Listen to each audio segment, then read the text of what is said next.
नमस्कार दोस्तों।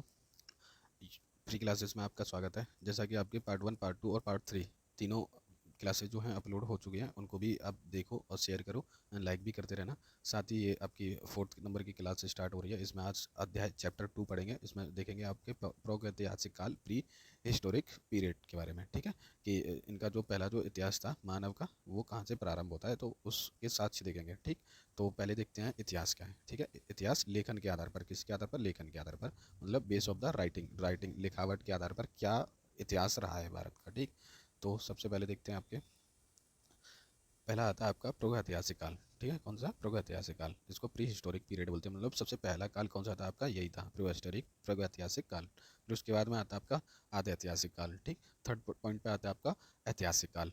ठीक है, और इसमें हम देखेंगे कि लेखन कला, जो प्रागैतिहासिक काल था, इसमें लेखन कला था, मतलब कि इसमें मनुष्य लिखना भी नहीं जानता था और पढ़ना भी नहीं जानता था। ठीक है, दोनों काम थे, और इसको पाषाण काल बोलते हैं, इसमें पत्थर युग बोलते हैं, स्टोन एजेस बोलते हैं। फिर आता है आपका ऐतिहासिक काल, मतलब आद्य ऐतिहासिक काल, फोटो हिस्टोरिकल पीरियड आता है। इसमें लेखन परंतु अपठनीय था, मतलब कि इसमें लेखन कला तो थी लेकिन पढ़ा नहीं गया, मतलब आज तक नहीं पढ़ा गया है। जो आधुनिक मानव है उसको उसको उस लिपि को क्या नहीं कर पाए हैं, कोडेड नहीं कर पाए हैं। तो इसलिए इसको आधा ऐतिहासिक काल बोल सकते हैं, मतलब आधा लिखा हुआ, आधा उसको पढ़ा नहीं गया, तो उसको आधा ऐतिहासिक काल के रूप में वर्ण कर दिया गया है। फिर आता है आपका ऐतिहासिक काल, period of history of period. ठीक है, इसमें था पठनीय लेखन भी थे, मतलब कि लेखन कला भी है और पढ़ने की कला भी है। और इसको ये कहाँ से स्टार्ट होती है? आपकी वैदिक काल से आरंभ होती है। ठीक, कहाँ से आती है? स्टार्टिंग फ्रॉम वैदिक पीरियड से। फिर आगे चलते हैं नेक्स्ट, मतलब इसमें सच क्या है, एविडेंस क्या रखते हैं इसके? जैसे ज्ञानी मानव होमोसेपियंस है, इसका इस धरती का आज से लगभग 30 से 40 वर्ष पूर्व हुआ था। किसका? होमोसेपियंस का। कब हुआ था? 30 से 40 वर्ष पहले। फिर नेक्स्ट पॉइंट में आपका प्राचीनतम मानव कपि कौन था? प्राचीनतम मानव कपि आपका श्वेत, क्या है? श्वेत गिब्बन, जो असम में मिलता है। किस में मिलता है? असम में मिलता है। ठीक है, थर्ड पॉइंट है आपका भारत में मनुष्य का प्रथम प्रमाण कहाँ से मिलता है? नर्मदा घाटी से। कहाँ से मिलता है? नर्मदा घाटी से। और किसका मिलता है? भारत में, किसकी बात कर रहा है? भारत में मनुष्य का प्रथम प्रमाण कहाँ से मिलता है? तो नर्मदा घाटी से मिलता है। कहाँ से? नर्मदा घाटी से, जो एमपी में बहती है ना और आपके अरब सागर में गिरती है। अरे अगर ये पूछो, जैसे कि हड़प्पा सभ्यता, ये हड़प्पा सभ्यता से पहले की बात कर रहा है कि जब हड़प्पा सभ्यता का ओरिजिन ही नहीं हुआ था, उससे पहले के जो साक्ष्य मिलते हैं ना, वो नर्मदा घाटी में मिले हैं। और हड़प्पा सभ्यता उसके बाद की है। फिर आपका रॉबर्ट ब्रूस है, जो भारत में जो पुरापाषाण कालीन के औजार हैं ना, उनकी खोज करी थी। और पुरापाषाण को औजार हैं जैसे पत्थर के बने होते। आपका नंबर 5 जो पॉइंट है आपका, प्रथम पुरापाषाण कालीन कृतियाँ, मतलब कलाकृतियाँ क्या थी? कलाकृतियाँ जैसे plastic at work, art work होते हैं ना, उनके बारे में बता रहा है कि ये कहाँ से साक्ष्य मिले हैं इसके। पल्लमपुरम कहाँ से है? तमिलनाडु। तो इसका जैसे सीधे शब्दों में कहेंगे तो प्रथम पुरापाषाण काल कलाकृति के साक्ष्य कहाँ से मिलते हैं? वो पल्लमपुरम तमिलनाडु से मिलते हैं। कलाकृतियाँ होंगी जो पल्लमपुरम तमिलनाडु में मिलती हैं। ठीक, फिर उसके बाद में आता है कि भारत का प्राचीनतम नगर कौन सा है? भारत का जो प्राचीनतम नगर है वो मोहनजोदड़ो मृतकों का टीला है। ये देखो अभी इसमें क्या है, कॉन्फ्लिक्ट क्या है? जो मोहनजोदड़ो है ना, मोहनजोदड़ो अभी पाकिस्तान में है। कहाँ पे है? पाकिस्तान रीजन में आता है। लेकिन उस समय क्या था? उस समय तो भारत का ही पार्ट था ना पाकिस्तान, तो इस वजह से इसको जो भारत का प्राचीनतम नगर बोल दिया है ना, मोहनजोदड़ो बोल रहा है। ठीक है, भारत में भी कई साइड्स हैं, तो जो सबसे पुराना है ये मोहनजोदड़ो है, जिसको मृतकों का टीला बोलते हैं। क्या बोलते हैं? मृतकों का टीला। ये वाला क्वेश्चन कई बार आ गया है कि मृतकों का टीला किससे बोला जाता है? तो मोहनजोदड़ो को बोला जाता है। ठीक, इसको याद रखना है। तो नेक्स्ट पॉइंट है आपका प्रागैतिहासिक काल, मतलब प्री हिस्टोरिक पीरियड को किन पार्टों में डिवाइड किया गया है? तो किन पार्टों में? 3 पार्ट हैं इसके। कैसे हैं? 3 पार्ट, मतलब कि काल बोल सकते हैं कि पाषाण काल है, स्टोन एज है, तो किस एज में, मतलब काल में बांटा गया है? तो 3 काल में बांटा गया है। जैसे पुरापाषाण काल है, फिर आपका मध्यपाषाण काल है, फिर आता है आपका नवपाषाण काल। जैसे लो, ये आपका पैलोसेटिक एज, फिर मेसोलिटिक एज है, फिर न्योथोलिटिक एज है। ठीक, इसको इंग्लिश में बोला। फिर आपका है मानव। मानव क्या करता था प्रागैतिहासिक काल में? मतलब कि पुरापाषाण काल में क्या करता था मानव? आकेटक संग्राहक था, मतलब संग्रह का मतलब है कि खाना जमा करता था। क्या करता था? जमा करने लग गया था। और हंटिंग करता था, मतलब गैदर्स, मतलब साथ में, सभी के साथ में मिलकर क्या करते थे? हंटिंग करते थे, शिकार करते थे। और आग का आविष्कार कहाँ पे हुआ था? पुरापाषाण काल में। ये क्वेश्चन एक बार पूछा गया था कि आग का आविष्कार किस काल में हुआ था? तो ये ऑप्शन दे रखे थे, मध्यपाषाण, पुरापाषाण और नवपाषाण और प्रागैतिहासिक पाषाण काल। ठीक है, तो कौन सा आंसर हो जाता है आपका? ये याद रखना है, पुरापाषाण काल में आग का आविष्कार हुआ था। और जो मनुष्य था वो आकेटक संग्राहक था, मतलब खाद्य सामग्री को क्या करने लग गया था? इकट्ठा, मतलब कलेक्ट करके रखने लग गया था। और हंटिंग जो करते थे, मतलब शिकार जो करते थे, वो साथ में एक ग्रुप के साथ में करते थे। और ये जो मध्यपाषाण काल है आपका, ये आपका बीच का है, ये बीच का पार्ट है। कि इससे थोड़ा सा इवोल्यूशन हो गया था, जो मध्य पूर्वापाषाण है थोड़ा इससे सभ्य मानव हो गया था, मतलब बदलने लग गया था। और जैसे आपकी खेती की जो पद्धति होती है ना, उस तरह की खेती करने लगे थे कि आज यहाँ पे खेती करी, फिर यहाँ से कुछ जो परिवर्तन हुए, फिर दूसरी जगह पर चले गए, तो इस तरह से क्या करता था, भ्रमण करके वो कृषि करने लग गया था। ठीक, इसमें कुछ औजार थे वो भी नए चेंज होने लग गए थे। फिर आपका आता है नवपाषाण, इसमें भी आपके जो पूर्वापाषाण काल जो मध्यपाषाण काल है, इसमें भी थोड़े से जो आपके पॉलिश किए हुए क्या मिलते थे, पत्थर के औजार थे, वो थोड़ा सा मिलने लगा था। फिर जो नवपाषाण काल आ गया था उसमें उसमें पॉलिश की मात्रा अधिक कर दी गई थी। तो जो नवपाषाण काल है उसमें क्या क्या आविष्कार हुए, आपके पहिए का आविष्कार किसमें हुआ है, नवपाषाण काल में हुआ है। कृषि का आविष्कार किसमें हुआ है, नवपाषाण काल में हुआ है। स्थायी निवास कब से करने लगे थे, नवपाषाण काल में करने लगे थे। जबकि मध्यपाषाण और प्रपाषाण में क्या थे, जब भ्रमणशील थे, घूमते रहते थे इधर से उधर इधर से उधर खाने की तलाश में, जैसे कि कोई शिकार के पीछे चले गए तो चलते गए और दूसरी जगह पर क्या कर गए, रुक गए, फिर वहाँ से किसी दूसरी जगह पर गए। लेकिन जब नवपाषाण काल आया तो ये स्थायी निवास करने लगे थे, एक जगह पर रुके थे। फिर आता आपका पशु, जो सर्वप्रथम जो पशुपालन किया गया था वो कौन सा था, कुत्ता। कुत्ते को सर्वप्रथम किया गया था पालतू जानवर बनाया गया था। फिर आपका आता है कृषि और औजार, एग्रीकल्चर एंड टूल्स, किसमें जो प्रागैतिहासिक काल के बारे में जो पढ़ रहे हैं उसमें कृषि और औजार के बारे में बताता है। ठीक है, आविष्कार, आविष्कार कैसे हुआ था, आपका आविष्कार इन्वेंशन हुआ था नवपाषाण काल में, किसका, कृषि और औजारों का जो आविष्कार हुआ था वो किसमें हुआ था, न्यूथोलिटिक एज में, न्यू स्टोन एज में, मतलब आविष्कार हुआ कृषि का। कृषि का जन्म कहाँ पे हुआ था, ऐसे बोल दो कि कृषि का जन्म किस काल में हुआ, तो नवपाषाण काल में हुआ है। औजार नवपाषाण काल में, औजार तो पहले से ही बने हुए थे, लेकिन ये नई तरह के औजार बनने लगे थे, मतलब नुकीले धारदार थे और पॉलिश पॉलिश किए हुए औजार थे, वो नवपाषाण काल में आने लगे थे। औजार तांबे का औजार बन गया था। ठीक है, कुल्हाड़ी बनी थी, प्रथम औजार था कुल्हाड़ी, क्या था, प्रथम औजार के रूप में देखते हैं किसको, कुल्हाड़ी को।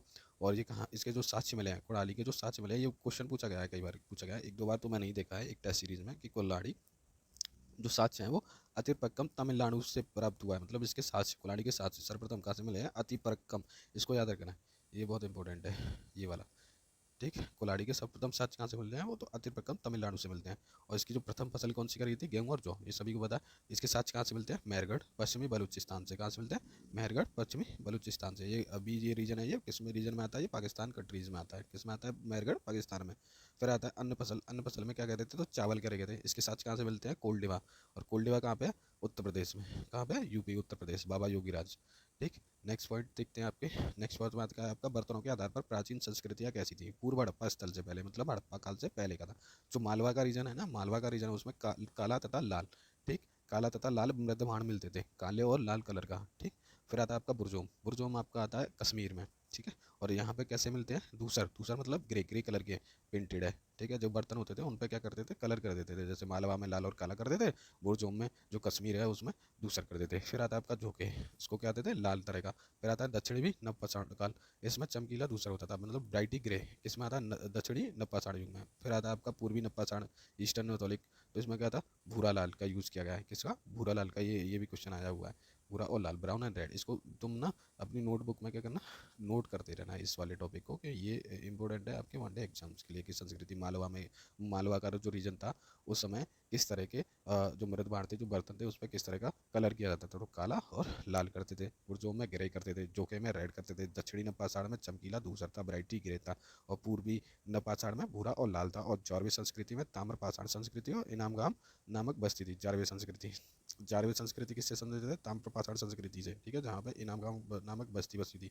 ये वाला अभी क्वेश्चन आ चुका है कि जारवी संस्कृति रिलेटेड किससे है, ताम्रपाषाण संस्कृति और इनामगाम नामक बस्ती से रिलेटेड है, कौन, जारवी संस्कृति। ठीक, नेक्स्ट देखते हैं, अध्याय थर्ड आता है आपका सिंधु घाटी सभ्यता, इंडस वैली सिविलाइजेशन। ठीक है, सामान्य जानकारी में देखें इनकी, जो इनका जो टाइम पीरियड था, टाइम पीरियड कब का है, 2400 से 1700 बीसी का है, ये भी क्वेश्चन आया हुआ है, 2400 से 1700 बीसी का है, किसका है, हड़प्पा सभ्यता का, किसका, हड़प्पा सभ्यता का। ये कैसी सभ्यता है, एक नगरीय सभ्यता थी, आदि ऐतिहासिक काल की, कैसी, आदि ऐतिहासिक काल की, जिसमें लेख, मैंने बताया था अभी थोड़ी देर पहले कि जिसमें लेखन कला तो थी लेकिन इसको पढ़ा नहीं गया। ठीक है, ये आदि ऐतिहासिक काल का। ठीक है, और इसको क्या बोलते थे, कांस्य युगीन सभ्यता भी बोलते हैं, हड़प्पा जो सभ्यता है, जो सिंधु घाटी सभ्यता है, उसको कांस्य युगीन सभ्यता भी बोलते हैं, क्योंकि इसमें कांस्य का, तांबे का बहुत अत्यधिक मात्रा पे क्या किया था, प्रयोग किया गया था। मुख्य निवासी कहाँ के हैं, ये द्रविड़ और भूमध्य सागर के, कहाँ के, द्रविड़ और भूमध्य सागर के। दोस्तों इसको लाइक शेयर सब्सक्राइब जरूर करना भाई। ठीक है, फिर आपका आता है नाम, नामकरण और खोजकर्ता। ठीक है, नामकरण और खोजकर्ता किसके, हड़प्पा सभ्यता का नाम कैसे पड़ा और इसको किसने खोजा, इसके बारे में देखते हैं। तो राय बहादुर दयाराम साहनी, ठीक है, इन्होंने सर्वप्रथम खोजा था 1921 में रावी नदी के किनारे। किसके किनारे? रावी नदी के किनारे स्थित हड़प्पा की खोज करी थी। तो यहाँ से क्वेश्चन कौन से बनते हैं कि जो हड़प्पा सभ्यता जो स्थल है ना, उसकी खोज किसने करी थी? तो दयाराम साहनी ने करी थी। किसने करी थी? दयाराम साहनी। डी लिख देते हैं। और इसकी जो जो ईयर था वो किस ईयर में करी था, किस सन में करा था? तो वो 21 में। किस में करा था? 1921 में। और ये किस नदी के किनारे है? तो ये रावी नदी के किनारे। किसके किनारे? रावी नदी के किनारे। तो इसमें 2-3 पॉइंट याद रखने हैं कि ये हड़प्पा सभ्यता, और इसके साक्ष्य भी हैं कि यहाँ से क्या साक्ष्य मिले उसको आगे देखेंगे। ठीक, तो अभी इतना याद रखना है कि जो हड़प्पा सभ्यता है ना, हड़प्पा नगर, ठीक, हड़प्पा नगर किस नदी के किनारे मिला था? तो रावी नदी के किनारे। और ये किसकी खोज किस सन में हुई थी? 1921 में हुई है। और इसकी खोज किसने करी थी? तो दयाराम साहनी ने करी। ठीक, हड़प्पा सभ्यता नाम दिया। फिर आता है आपका सेकंड नाम आता है राखलदास बनर्जी। किसका आता है? राखलदास बनर्जी। इन्होंने सिंधु के किनारे स्थित मोहनजोदड़ो की खोज की थी। किसकी? मोहनजोदड़ो की खोज करी थी। किसने करी है? राखलदास बनर्जी। और कब करी थी? 1922 ईस्वी में। कब करी? 1922 ईस्वी में। और दयाराम साहनी ने कितनी करी थी? 1921 में। तो 1921 से 1922 एक स्टेप आगे चले, किसने कर दी? राखलदास बनर्जी। और किसकी खोज करी थी? तो मोहनजोदड़ो की। और मोहनजोदड़ो किस नदी के किनारे है? सिंधु नदी के किनारे। किस नदी के किनारे? सिंधु नदी के किनारे। सिंधु घाटी सभ्यता, इसलिए इसका नाम क्या रख दिया? सिंधु घाटी सभ्यता। फिर आता है आपका मेसोटोमिया के अभिलेख। जो मेसोटोमिया ये आपका भारत का नहीं है, ठीक है। मेसोटोमिया आपका ईरान और ये आपके मिस्र वाला रीजन है ना, वहाँ के निवासी थे। तो ये मेलुआ शब्द है। इसलिए मेसोटोमिया के अभिलेख के लिए क्या शब्द यूज़ करते हैं? मेलुआ शब्द। क्या? मेलुआ शब्द। फिर आता है आपका विस्तार कहाँ तक था?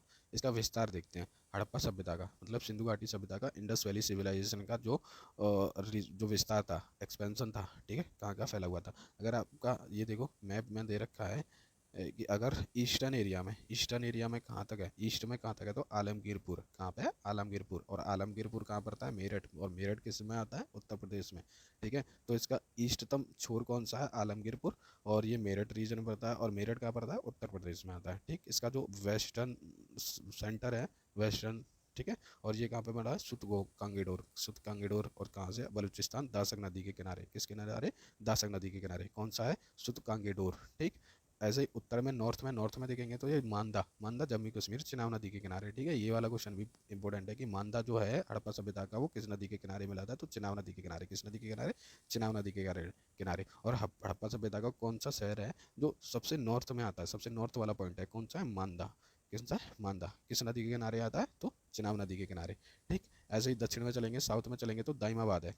क्या है? दाइमाबाद है। पहले इसको अहमदनगर, महाराष्ट्र, गोदावरी नदी के किनारे मिलता है। ठीक है, किस किनारे? गोदावरी नदी के किनारे। कौन सा है? सेंटर कौन सा है? दामताबाद, अहमदनगर बोलते थे इसको। और कहाँ पे आता है? ये किस जिले में है? महाराष्ट्र में आता है। ठीक है, अब इसको याद कैसे करेंगे? एक बार देखो, एक बार इसको देखो, एक बार रिवाइज कर लेते हैं, फिर आगे चलेंगे। देखो, सिंधु घाटी सभ्यता, ईस्टर्न पार्ट आलमगीरपुर। कहाँ पे मिला? मेरठ। मेरठ कहाँ पे है? उत्तर प्रदेश में आता है। ठीक, ऐसे ही जो नॉर्थ वाला रीजन है, सबसे लास्ट का नॉर्थ है, मानता है कहाँ पे है? जम्मू कश्मीर में। और किस नदी के किनारे यहाँ मिल जाता है? चिनाब नदी के किनारे। ऐसे सुतकोदड़ा कहाँ पे है? पाकिस्तान, बलूचिस्तान में। ठीक, और ये किस नदी के किनारे है? तो दासक नदी के किनारे। ऐसे सिंधु घाटी का दक्षिणतम पॉइंट कौन सा है? दामताबाद है। और दामताबाद कहाँ पड़ता है आपका? महाराष्ट्र में पड़ता है। ठीक, नेक्स्ट पॉइंट देखेंगे। नेक्स्ट पॉइंट है आपका सिंधु सभ्यता का विस्तार के बारे में देखते हैं। एक बार देखो, जो अभी मैंने बताया था, मांडा जम्मू कश्मीर में। ठीक, जम्मू एंड कश्मीर। ऐसे ही आलमगीरपुर, ये उत्तर प्रदेश का है। ये मेरठ जिला। कौन सा है? मेरठ जिला। ऐसे ही आपका सुतकांगेडोर है, ये पाकिस्तान वाला क्षेत्र है, ये पाकिस्तान में पड़ता है। ये वेस्टर्न पार्ट है। कौन सा? वेस्टर्न पार्ट है। कहाँ पे? ये पाकिस्तान में। ऐसे ही आपका दमताबाद, ये कौन सा है? दमताबाद है। और ये कौन सा रीजन है? महाराष्ट्र स्टेट है। कौन सा? महाराष्ट्र स्टेट है। तो आपने ये देख लिया। अभी देखेंगे आपके इसमें और भी दे रखा है। ये आपका अफगानिस्तान है। कौन सा? अफगानिस्तान हो गया। और इसके नीचे जैसे ही पाकिस्तान है। अब ये देखो, सबसे छोटी, आपका ज्योग्राफी का पार्ट बता दूं तो सबसे छोटी जो एरिया, जो सीमा साझा करता है, वो अफगानिस्तान करता है। और कहाँ से करता है? ये देखो, ये आपको दिख रहा है, ये वाला एरिया 699 की 600 कुछ करता है ये। ठीक, फिर आपका देखेंगे यमुना नदी, गंगा नदी, इसको ज्योग्राफी में पढ़ेंगे। तो अभी आगे चलते हैं।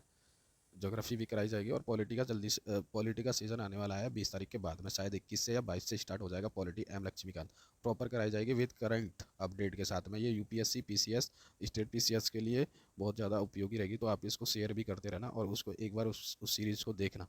अगर कुछ कमी लगती है तो हमें कमेंट के द्वारा बताइए कि सर इसमें ये कमी है, तो हम उसको क्या करेंगे? सुधार भी करेंगे। और अभी देखते हैं नेक्स्ट वाला पॉइंट, आगे पढ़ते हैं। एक नगरीय सभ्यता है। ठीक है, बड़े और छोटे नगर भी हैं। कौन से? हड़प्पा सभ्यता है। हड़प्पा सभ्यता कौन सी? हड़प्पा सभ्यता कैसी सभ्यता है? ये नगरीय सभ्यता। कैसी है? नगरीय सभ्यता। ठीक है। एकमात्र सभ्यता है जो नगरीय सभ्यता है, ठीक है, किसमें, भारत में। तो नगर, छोटे बड़े नगर कौन से हैं, सबसे जो बड़ा नगर है मोहनजोदाड़ो है, दूसरा आपका हड़प्पा आता है, तीसरा आता है गढ़वारी वाला, चौथा आता है धौलावीरा, पांचवा आता है राखीगढ़ी और छठवां आता है कालीबंगा। ठीक है, कौन सा, कालीबंगा। अब देखो इसका सेक्टर भी बता देता हूँ मैं। जो आपका मोहनजोदाड़ो है ये कहाँ पड़ता है आपका, सिंधु घाटी के सिंधु नदी के किनारे पे है, और ये कहाँ पे, पाकिस्तान में। हड़प्पा, हड़प्पा रावी नदी के किनारे बताया था, और किस किस रीजन में आता है, किस कंट्री का है, तो पाकिस्तान के है। फिर आता है गढ़वीरवाल, गढ़वीरवाल है, फिर आता है धौलावीरा, ठीक है, ये भी आपका गुजरात में पड़ता है, और गढ़वारी वाला भी गुजरात में ही पड़ता है। फिर आता है आपका राखीगढ़ी, राखीगढ़ी आपका हरियाणा में पड़ेगा, और कालीबंगन आपका राजस्थान पे पड़ेगा, जहाँ से आपको चूड़ी के साक्ष्य मिलते हैं। ये देखो आपको तस्वीर में दिख रहा होगा, ये आपके जो हड़प्पा सभ्यता के साक्ष्य हैं, ये घर बने हुए हैं। ये महान स्नानागार है, क्या है, महान स्नानागार। इसमें पॉलिश की जाती है, और 3 तरह पे इसमें कुएं हैं, और फिर पानी उसका निकाला जाता है। लिपि क्या है इसकी, स्क्रिप्ट क्या है, ठीक है, लिपि, लिपि इसकी भविष्य चित्रात्मक, कैसी, भावित चित्रात्मक, भावी चित्रात्मक कैसी होती है, ये वाली लिपि। कैसी लिपि है, ये वाली लिपि है, मतलब चित्रों के माध्यम से क्या करते थे, भाव, अपना जो फीलिंग्स थे उसको उजागर कर देते थे, ये क्या कहना चाह रहे हैं। और इनका जो अर्थ था ये हड़प्पावासी समझ सकते थे, इसलिए ये आधे ऐतिहासिक काल में रख दिया गया है, और ये आधुनिक जो लोग हैं, जो पीपुल्स हैं, उस कोड को अभी तक डिनोट नहीं कर पाए हैं। स्क्रिप्ट कैसी है, जो भाव चित्रात्मक कैसी है, दाएं से कैसे लेके जाती है, दाएं से बाएं लेके जाती है, इधर से इधर लेके जाती है, ठीक। कौन सी, भविष्य चित्रात्मक, दाएं से बाएं लेके जाती है। फिर ये कैसी है, अपठनीय, कैसी है, अपठनीय, मतलब कि अभी तक इसको पढ़ा नहीं गया है, इसलिए इसको आधे ऐतिहासिक काल में डाल दिया है। फिर आपका नेक्स्ट नेक्स्ट देखेंगे, ये मोहरें हैं, ठीक है। कहाँ से मिली हैं, ये हड़प्पा सभ्यता से मिली है, मतलब कि ये किसी एक पर्टिकुलर इंसान पर रहती थी, ताकि वो उसका उपयोग कर सके। जैसे हाथी, ये इस पर हाथी के लगे हुए हैं, क्या लगे हुए हैं, हाथी वाली मोहर है, ठीक। इस पर भी चित्रात्मक करे गए हैं, उकेरे गए हैं। फिर उसके बाद में ये आपका, और एक ये यूनिकॉर्न है, सबसे पवित्र जानवर माना जाता है यूनिकॉर्न को हड़प्पा सभ्यता में। ये देखो, ये आपका टाइगर है, टाइगर पे इन्होंने शिकार कर रहे हैं टाइगर का, और टाइगर ये डरा हुआ है। फिर आता है ये पशुपति शिव का फोटो है, किसका, शिव का फोटो है। और ये फिर आपका यूनिकॉर्न, फिर से यूनिकॉर्न भी आता है आपका स्वास्तिक का चिन्ह है। फिर ये एक कुबड़ वाला बैल है, ठीक है, ये भी एक यूनिकॉर्न है। फिर ये गेंडा हाथी की तस्वीर है, और ये आपका कुत्ता जो भौंकता, वो कुत्ते का, सॉरी, शेर है। और एक ये मिला है आपका, और ये स्वास्तिक के चिन्ह मिले हैं, ठीक। फिर आता है आपका प्रमुख स्थान।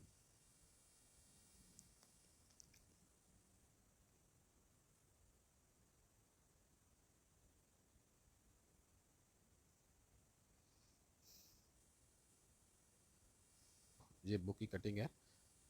हड़प्पा, हड़प्पा किस नदी के किनारे है, रावी नदी के किनारे। और किसने खोज की इसकी, दयाराम साहनी ने। किस सन में करी थी, 1921 में। स्थिति क्या है, ये पाकिस्तान के मोंटोगोमरी जिले में स्थित है, कौन सा, मोंटोगोमरी स्थित है, कहाँ, हड़प्पा, ठीक। फिर आता है मोहनजोदाड़ो, मोहनजोदाड़ो किस नदी के किनारे मिला है आपका, सिंधु नदी के किनारे, ठीक है। खोजकर्ता कौन है, राखलदास बनर्जी। 1922 में इसकी खोज करी थी, पाकिस्तान के सिंध प्रांत के उरकना जिले में रहते हैं, ठीक। फिर आता है आपका चंदोड़ो, चंदोड़ो कहाँ पे, सिंधु नदी के किनारे, गोपाल मजूमदार, ठीक है, 1931 में। चुंदाड़ो किस नदी के किनारे, सिंधु नदी के किनारे। इसके जो खोज करता है वो गोपाल मजूमदार, ठीक है। किस सन में करी थी, 1931 में। किस रीजन में, सिंधु पाकिस्तान में। कालीबंगा आ जाता है, कालीबंगा घग्गर नदी के किनारे, कौन सी नदी के किनारे, घग्गर नदी के किनारे। और इसके जो उत्पादक करता है, ठीक है, उत्खनन करता है, तो बीबी लाल एवं बी के थापर, है ना। और जी किसकी खोज करी थी, 1953 में। कहाँ पे आपका हुआ है, राजस्थान, हनुमानगढ़ जिले में। कोट दीजिए, सिंधु नदी किनारे। और इसका जो वजन, वो उत्पन्न करता कौन सा था आपका, ये फजल अहमद। कब करी थी, 1953 में। और ये सिंध प्रांत का गोरखपुर स्थान है। फिर आता है आपका ऐसे ही कोट दीजिए के बाद रंगपुर, रंगपुर कहाँ पे, मादर, मादर नदी के किनारे। और ये कहाँ पे, उसका खोदकर्ता कौन है, रामनाथ, कौन सा है, रंगनाथ राव। रोपड़ आता है आपका सतलज नदी के किनारे, किस किनारे किनारे है रोपड़ स्थित है, सतलज नदी के किनारे, ठीक है, सतलज नदी के किनारे है रोपड़। और जो इसके जो उत्खनन करता है कौन से, यज्ञदत्त शर्मा है। किस ईयर में, 1953 से 56, पंजाब का रोपड़ जिला। फिर आता है आपका लोथल, लोथल है आपका नदी किसके किनारे है, भोगवा नदी के। लोथल, भोगवा, रंगनाथ, आलिंगपुर, हिंडन, यज्ञदत्त शर्मा। सूतकांगड़ और दासक नदी के किनारे, ऑरिजिन स्टाइल और जॉल्स डेल्स में। बनवाली, रंगोई, रमेश सिंह बिष्ट ने। धौलावीरा, रमेश सिंह बिष्ट ने, 1990 और 91 गुजरात के कच्छ जिले में मिलता है। नेक्स्ट टॉपिक देखो, ये आपकी नदी, और ये आपके प्रमुख साइट्स हैं जो हड़प्पा कालीन साइट्स हैं, ठीक। एक बार इसमें नज़र डालते हैं। ये आपका मांडा, मांडा जो सबसे नॉर्थ में आता है, सबसे उत्तर वाला जो स्थान है वो मांडा है, ठीक। ये आपका रोपड़ हरियाणा में, ये बनावली आपकी राजस्थान, कालीबंगा आपकी राजस्थान, आलिंगपुर ये आपका उत्तर प्रदेश में पड़ जाता है। फिर आता है आपका मोहम्मद जोदाड़ो, क्या आता है, मोहम्मद जोदाड़ो। फिर और आता है चंदोड़ो। और फोर्थ नंबर इधर देखेंगे, ठीक है। फिर आता है आपका लोथल, गुजरात में। नेक्स्ट में देखेंगे दयाराम साहनी 1900, जो अभी मांडू पाकिस्तान में नदी के किनारे है। हड़प्पा जो मैंने बताई थी। रोपड़ आपकी जगदत्त शर्मा, जिला पंजाब सतलुज मांडा, जम्मू कश्मीर बनावली रविंद्र सिंह बिसार।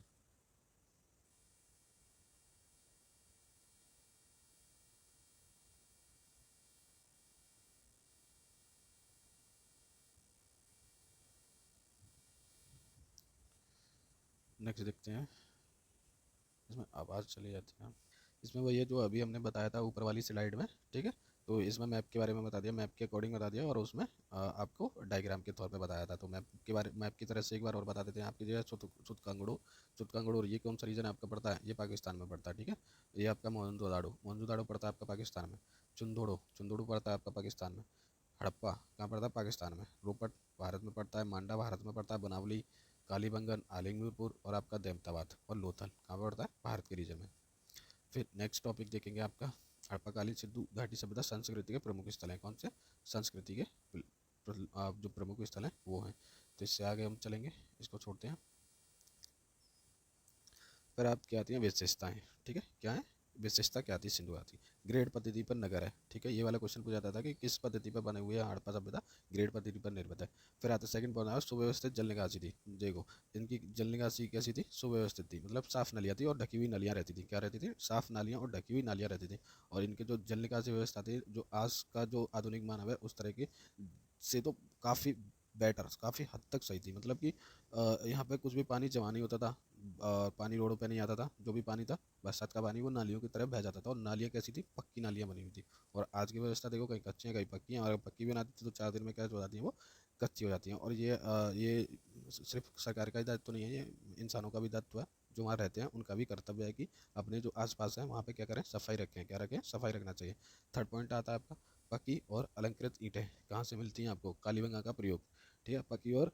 पक्की ईंटें मिलती हैं ना, अलंकृत और पक्की ईंटें कहाँ से मिली हैं, कालीबंगा से। ये वाला पॉइंट याद रखना। कौन सा है, पक्की और अलंकृत ईंट कहाँ से मिलती हैं, तो कालीबंगा से मिलती हैं, ठीक है। नेक्स्ट पॉइंट आपका घरों के दरवाजे और खिड़कियाँ सड़क की ओर न खुलकर पिछवाड़े की ओर खुलते थे। केवल लोथल नगर के घरों के दरवाजे मुख्य सड़क की ओर खुलते थे। इसका कहने का मतलब है कि जैसे कि ये रोड है, ठीक है। क्या है, ये रोड है। तो आज देखेंगे तो सबके जो दरवाजे मिलेंगे ना घर के, तो ये रोड के साइड में मिलेंगे, इस तरह से रोड की तरफ मिलेंगे। और जो हड़प्पा सभ्यता में मिलते थे, जो लोथल को छोड़ के, तो जैसे कि ये रोड जा रहा है, ठीक है, और ये मेरा घर है। और तो अगर क्या करूँगा, मैं इधर इधर ही देखता जाऊँगा, ठीक है, भले ही ये मुझे देखता रहे, कोई दिक्कत नहीं है, ठीक। फिर आपका नेक्स्ट आता है शहर उच्च और निम्न भाग में वर्गीकृत होता है। कौन सा, उच्च और निम्न भाग में हो जाता है। फिर आपका छठवां आता है उच्च भाग किलाबंद। कैसा होता था, उच्च भाग, ऊंचा भाग। कौन सा, ऊंचा भाग। किले का ऊंचा भाग कैसा होता था, किलेबंद होता था, मतलब उसकी सुरक्षा ज़्यादा रखती थी। अपवाद था आपका कालीबंगा, दोनों भागों में किलेबंदी थी। तो इसमें कालीबंगा, कालीबंगा क्या कह रहा है कि इसके जो दोनों पार्ट थे, निचला पार्ट और ऊपर वाला पार्ट, ठीक है, दोनों में क्या था, किलेबंदी थी।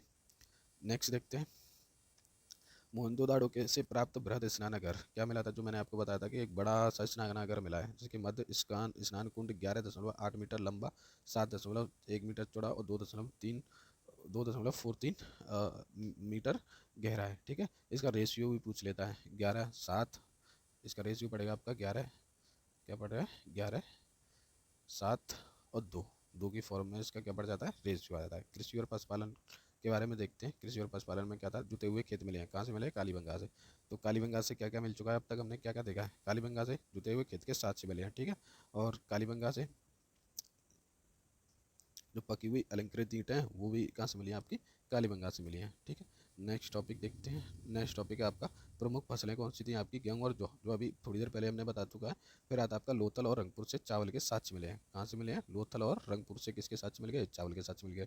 अन्नागार के बारे में देखते हैं। अन्नागार जो विशाल अन्नागार है किसमें है, मोहनजोदाड़ो। कमेंट करके बताएंगे जो महान स्नानागार है वो किस किस शहर में पड़ा था। तो अधिशेष उत्पादन है, विकसित कृषि है, मोहनजोदाड़ो का अन्नागार सैंधव सभ्यता की सबसे बड़ी इमारत है। कौन सी है, सैंधव सभ्यता की सबसे बड़ी इमारत।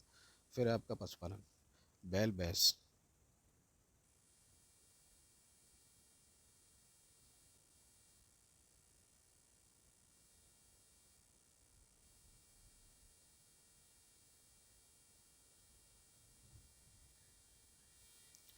फिर आपका होता है नेक्स्ट टॉपिक है धार्मिक विशेषताएं क्या है इसकी। धार्मिक विशेषता देखो स्पेशल जानकारी का अभाव मिलता है किसमें, धार्मिक अवस्था में। धार्मिक विशेषता क्या आती है, जो हड़प्पा सभ्यता है ना उसका अभी तक जो पुख्ता सबूत है वो नहीं मिल पाए हैं, किस पर पेश में, धार्मिक विशेषता में। ठीक है, जैसे ये वाली मूर्ति मिली थी तो इसको क्या बोल दिया है, दाढ़ी वाला पुजारी बोल दिया इसको, क्या बता रहे हैं इसको, दाढ़ी वाला पुजारी। फिर ऐसे ही ये देखो ये अच्छी छड़ी की मूर्तियाँ मिली हैं, और ये मोहर मिली है एक कुबड़ वाले बैल की। ठीक है, मंदिर के अवशेष नहीं मिलते इसमें, हड़प्पा सभ्यता में मंदिर के अवशेष मिलते हैं क्या, तो क्या आंसर रहेगा आपका, नहीं मिलते हैं। फिर आता है आपका मातृ देवी, उर्वरा देवी की पूजा करी जाती है किसमें, उर्वरा देवी की पूजा करी जाती है। उर्वरा देवी मतलब कि ये जैसे कि ये है, ये उर्वरा देवी बना ली हमने, मान लिया। और इनकी जो नाभि है ना, नाभि से क्या निकल रहा है, पेड़ निकल रहा है, तो पेड़ निकल रहा है तो क्या हो गई, वो बेल हो गई। तो वृक्ष पूजा और शिव पूजा के साक्ष्य मिलते हैं, किसके मिलते हैं, वृक्ष पूजा करी गई थी और शिव शिव पूजा के साक्ष्य मिलते हैं, जो मोहर पे पशुपति की, जो मैंने अभी दिखाई थी ना आपको, ये पशुपति की जो मोहर लगी हुई है वो थी। फिर आता है आपका नेक्स्ट, आता है आपका कुबड़ वाला सांड। कुबड़ वाला सांड का जो मोहर पे ये लगा हुआ है, तो इसके जो कुबड़ है ना, तो इसको बोल दिया था कुबड़ वाला सांड। फिर आता है आपका छठवां, मोहनजोदाड़ो, जो दाढ़ी वाले पुजारी की मूर्ति मिलती है, इसकी जो मैंने अभी बताई कि दाढ़ी वाले पुजारी की मूर्ति किस जगह से मिली है, किस साइड से मिली है, तो वो मोहनजोदाड़ो से मिली है। ठीक है, फिर आता है आपका पशुपतिनाथ की मोहर। कौन सी, पशुपतिनाथ की मोहर, जैसे शिव है। ठीक है, तो और इसमें किस किस के जानवर के जो चित्र बने हुए हैं, किसके, मोहनजोदाड़ो से मिली है। कहाँ से मिली है पशुपतिनाथ की मोहर, कहाँ से मिली है, मोहनजोदाड़ो से। और इसके चारों ओर हाथी, गेंडा, चीता और भैंस के चित्र मिले हैं, किस किस के, ये पूछ लेता है कई बार पूछ लेता है कि जो पशुपतिनाथ की जो मोहर मिली थी उस पर किस किस जानवर के साथ मिले हैं, तो चारों ओर हाथी के। ठीक है, क्या थे, चारों ओर हाथी, गेंडा, चीता, भैंस। चीता, अगर चीता की जगह शेर कर देना तो गलत हो जाएगा, क्या बोलेंगे, चीता ही बोलेंगे। ठीक है, कालीबंगा से अग्निकुंड मिला है, क्या मिला है, अग्निकुंड। अग्निकुंड आपका लोथल से भी मिलता है, कहाँ से मिलता है, लोथल से, लेकिन जो मुख्य मिला था वो पहले सबसे पहले मिला था अग्निकुंड में। कहाँ मिला है, अग्निकुंड, कहाँ से, कालीबंगा से, और लोथल से भी मिलता है। फिर आता है आपका स्वास्तिक का चिन्ह मिला है, स्वास्तिक का चिन्ह मिला है, और सूर्य उपासना। स्वास्तिक का चिन्ह ये वाला चिरैया बोलते हैं ना, जैसे हिंदी में बोलते हैं चिरैया गाँव में, तो वही चिरैया है। फिर आता है आपका प्रावधान। समाधान प्रक्रिया कैसी थी, समाधान प्रक्रिया में देखेंगे तो इसको शवों को जलाते थे, कुछ शवों को क्या करते थे, जलाते थे। कहाँ पे, मोहनजोदाड़ो में। शवों को दफनाते थे, कहाँ पे दफनाते थे, हड़प्पा का जो शहर था वहाँ पे क्या करते थे, शवों को दफना देते थे। युग में समाधियाँ कहाँ पे थी, लोथल और कालीबंगा। अब इसको सीधे शब्दों में देखेंगे, शवों को जलाते थे हड़प्पा, कहाँ पे, मोहनजोदाड़ो में। किस में जलाते थे शवों को, मोहनजोदाड़ो में। शवों को दफनाते थे हड़प्पा में, दफना देते थे। युग में समाधियाँ कैसी बनती थी, तो लोथल और कालीबंगा से युग्म समाधियाँ मिली हैं। युग्म समाधि मतलब स्त्री और पुरुष जैसे पति पत्नी हैं तो उनको एक साथ मर के तो वो उनके साथ में एक उनमें दोनों दफना दिए। ठीक है, इस तरह से युग्म समाधि मतलब एक से अधिक समाधियाँ होती हैं। फिर आता है आपका यातायात कैसा था, ट्रांसपोर्ट कैसा था, जो लोथल और सुत कोदार की बंदरगाहें थी। कौन सी, लोथल प्रमुख बंदरगाह के रूप में, और सुत कोददा क्या था, एक बंदरगाह था। और बैलगाड़ी और भैंसा गाड़ी का उपयोग किया जाता था। समाज कहता था सोसाइटी, सोसाइटी में पर्दा प्रथा और वेश्यावृत्ति थी। कैसी थी, पर्दा प्रथा और वेश्यावृत्ति। वेश्यावृत्ति मतलब सेक्स रैकेट वाला, और जो पर्दा प्रथा है, पर्दा प्रथा मतलब घूंघट वाला। ठीक, घूंघट मारते थे। फिर आता है सेकंड, समाज में मोहनजोदड़ो से नर्तकी की कांस्य मूर्ति के साक्ष्य मिले हैं, तो इससे पता चलता है कि वहाँ पर नृत्य नृत्य भी होता था उस सोसाइटी में, और कांस्य की मूर्ति मिली है। कहाँ से मिली है, मोहनजोदड़ो से। ये वाली है आपकी, ये कांस्य की मूर्ति है, और इसको कह रहे हैं ये डांसिंग में लग रही है, कैसी लग रही है, चिंता में, कि किसको कोई चिंता लगी हुई है, और इसको क्या बोलता है, डांसिंग गर्ल बता दिया गया। फिर आता है आपकी जीवन शैली। जीवन शैली में देखेंगे आपकी लोथल चुंदड़ो। ठीक है, मनके का कारखाना मिला है, सूती और ऊनी वस्त्र मिले हैं। ठीक है, और जीवन शैली में, और पासा शिकार जैसे मनोरंजन कार्य मिले हैं। डिजाइन वाले काले रंग के बर्तन मिले हैं। मिठास मिली है, शहद। ठीक है, मिठास में क्या मिला है, शहद मिला है। तलवार, तलवार के साक्ष्य नहीं है। शांतिपूर्ण समाज था, क्या था, शांतिपूर्ण समाज था। तलवार के या भाले के कुछ भी हथियार के साक्ष्य नहीं मिले, तो इससे पता चलता है कि ये शांतिपूर्ण समाज था। मिठास, शहद मिला है। डिजाइन वाले काले रंग के बर्तन मिले हैं। पासा शिकार जैसे मनोरंजन कार्य मिले हैं। सूती और ऊनी वस्त्र मिले। लोथल और चुंदड़ो मन के बनाने का कारखाना मिल के साक्ष्य मिलते हैं। फिर आता है व्यापार कैसा था, यहाँ पे व्यापार, ट्रेड, मोहर का प्रयोग करते थे किसमें, व्यापार करने में। हड़प्पा की मोहर पर एक श्रृंगी पशु मतलब यूनिकॉर्न जिसको बोलते हैं ना इंग्लिश में, यूनिकॉर्न, एक सिंग वाला बैल, तो वही है ये। ठीक है, फिर आपका आता है मापन की इकाई। मापन की इकाई 16 के अनुपात में करते थे। 16 के 32 का, 64 का 128, इसमें 16 के अनुपात में करते थे। और इसके जो विदेशी व्यापार, ठीक है, विदेशी व्यापार कहाँ कहाँ से मिले, एक सेकंड, जो विदेशी व्यापार में देखेंगे तो विदेशी व्यापार, जिस सिंधु काल में विदेशी व्यापार कहाँ से होता था। तांबा कहाँ से लाए जाते थे, खेतड़ी, बलूचिस्तान, ओमान से। इसको याद रखना है, इसको नोट करते रहना। तांबा कहाँ से आता था, खेतड़ी, खेतड़ी राजस्थान, बलूचिस्तान पाकिस्तान, और ओमान आपका ईरान वगैरह का के पास का जो सेंटर है वहाँ पे। चांदी, गल्फ ऑफ आपकी मन्नार और गल्फ ऑफ ओमान के पास में रहता है। चांदी कहाँ से मिली है, अफगानिस्तान और ईरान से आ रही है। कहाँ से आ रही है चांदी, चांदी अफगानिस्तान में चांदी सर्वाधिक मात्रा में है, लेकिन उसको खनन करने का जो टेक्निक है वो उनके पास नहीं है, तो अफगानिस्तान और ईरान में क्या मिला, चांदी से लेके आते थे। सोना कहाँ से ले आते थे, कर्नाटक भारत, अफगानिस्तान और ईरान से क्या मंगाते थे, सोना मंगाते थे। टिन, टिन लाते थे आपके अफगानिस्तान से। कहाँ से, अफगानिस्तान, ईरान से। लाजवर्थ मेसोटोमिया से लिया, और सीसा लेड ईरान से लिया। ठीक है, देखो आप ईरान और अफगानिस्तान को देखो, बहुत ही समृद्ध, खनिजों के रूप में समृद्ध है, लेकिन इनके पास में क्या नहीं है, टेक्नोलॉजी नहीं है उसका खनन करने की। शासन की व्यवस्था देखते हैं, गवर्नमेंट क्या था, संभवतः वाणिक वर्ग था। कैसा था? वाणिक वर्ग था। सैंधव सभ्यता के विनाश का संभवतः सबसे प्रभावी कारण बाढ़ था। क्या था? सबसे प्रभावी कारण बाढ़ मानते हैं। ठीक है। आपका पिगेट ने हड़प्पा एवं मोहनजोदड़ो को एक विस्तृत साम्राज्य और जुड़वा राजधानी कहा है। किसने कहा है? पिगेट ने। किसको? हड़प्पा और जो मोहनजोदड़ो है उसको साम्राज्य का जुड़वा राजधानी कहा है। ठीक है। स्वतंत्रता प्राप्ति पश्चात हड़प्पा संस्कृति के सर्वाधिक स्थल के कहाँ पे मिले? गुजरात में खोजे गए। स्वतंत्रता प्राप्त हो जाने के बाद में जो सब सर्वाधिक हड़प्पा सभ्यता के जो स्थल है वो कहाँ पे मिलते हैं? गुजरात में मिले। फिर आता है आप आग से पकी हुई ईंटों का को टेराकोटा कहा जाता है। किसकी? आग से पटी हुई जो पकी हुई जो ईंटें उनको क्या बोला गया है? टेराकोटा बोला गया है। फिर आया था सबसे बड़ी साइट्स। सबसे बड़ी साइट कौन सी है भारत में? राखी गढ़ी। कहाँ पे मिलती है ये? हरियाणा में। और मोहनजोदड़ो। सबसे बड़ी साइट्स क्या कौन सी है? राखी गढ़ी है, ये भारत में मिलती है। और भारत के किस स्टेट में है? तो ये आपके हरियाणा स्टेट में। ऐसे ही आपकी मोहनजोदड़ो में मिलती है। किस में मिलती है? मोहनजोदड़ो में भी यही सेम मिलता है। फिर आपका आता है स्थान और साक्ष्य और एविडेंस। साक्ष्य और एविडेंस के बारे में देखेंगे। एविडेंस में देखेंगे स्थान, और एक साइड में एविडेंस क्या है? मोहनजोदड़ो मृतकों का टीला, यहाँ से क्या मिला है? सबसे बड़ा अन्नागार मिला है, स्नानागार मिला है नहाने वाला, पशुपतिनाथ की मोहर मिली है, नृत्यका की मूर्ति मिली है, और सबको जलाने के साक्ष्य मिले, और दाढ़ी वाले पुजारी की मूर्ति मिली है। इसको नोट करना है, point to be noted milord. इसको नोट करने वाला पॉइंट है ये। मोहनजोदड़ो उसे क्या क्या साक्ष्य मिले हैं? सबसे बड़ा अन्नागार, स्नानागार, पशुपतिनाथ की मोहर, नृतक की मूर्ति कांस्य की, सबको जलाने के साक्ष्य, और दाढ़ी वाले पुजारी की मूर्ति मिली है। फिर आता है आपका हड़प्पा। हड़प्पा से क्या मिला? एक श्रृंगी पशु, पशु वाली मोहर, मतलब कि यूनिकॉर्न, ऐसे एक सिंग होता है ना इसका, ऐसे ये मिला है। और मातृ देवी की प्रतिमा मिली है। किसकी? स्टैट्यू ऑफ मदर, मातृ देवी, जहाँ से उसके पिंडी से क्या निकला हुआ है? पेड़ निकला हुआ है, तो इसको प्राकृतिक देवी का नाम दिया गया है। फिर आपका नेक्स्ट मिलता है आपका कालीबंगा। कालीबंगा कहाँ पे स्थित है? राजस्थान। राजस्थान कहाँ पे है? भारत में। ठीक है, तो इसका मतलब क्या हुआ? कालीबंगा कहाँ से हुआ? भारत का, भारत में राजस्थान जिले का, स्टेट का। क्या क्या मिला है कालीबंगा से? अग्निकुंड, मतलब अग्निकुंड वो आप जानते हो, चूड़ी कारखाना मिला है, युग समाधियाँ, देखो ये देखो चूड़ी का कारखाना यहाँ पे भी है, और युग समाधियाँ मिली है, मतलब एक के साथ में दूसरे को दोहराना। जुता हुआ खेत मिला है कालीबंगा से, और अलंकृत ईंटें मिली हैं। तो हम क्या याद रखेंगे? अलंकृत ईंटें कहाँ से मिली हैं? कालीबंगा से। कालीबंगा कहाँ है? राजस्थान में। जुता हुआ खेत कहाँ से मिला है? कालीबंगा से। और जो कालीबंगा कहाँ पे है? राजस्थान में। युग समाधि के जो साक्ष्य मिल रहे हैं वो कहाँ से मिल रहे हैं? कालीबंगा से। ठीक है, कालीबंगा राजस्थान में। चूड़ी कारखाना कालीबंगा से, राजस्थान। और अग्निकुंड कालीबंगा से, अग्निकुंड। फिर आता है सुरकोटरा। सुरकोटरा कहाँ पे मिलता है? गुजरात में। और गुजरात घोड़े के अवशेष मिलते हैं। किसके मिलते हैं? घोड़े के अवशेष। लेकिन ये घोड़े से परिचित नहीं थी ये सभ्यता, ये ध्यान रखना। ये अगर ये इस तरह से क्वेश्चन आता है कि हड़प्पा सभ्यता के जो लोग थे वो घोड़े से परिचित थे, तो इसका आंसर क्या होता है? नहीं, वो क्या नहीं थे? परिचित नहीं थे। हाँ, अगर ये पूछेगा कि किस हड़प्पा सभ्यता के किस साइड से घोड़े के साक्ष्य मिले, तो वो सुतकोटरा गुजरात में। ठीक। फिर आता है आपका लोथल। लोथल गुजरात में मिलता है। लोथल क्या है? एक बंदरगाह है। और जो सुतकोटरा भी है वो भी एक बंदरगाह है। ठीक है। और लोथल से क्या क्या मिलता है? बंदरगाह सिंधु घाटी की मैनचेस्टर है। ठीक है।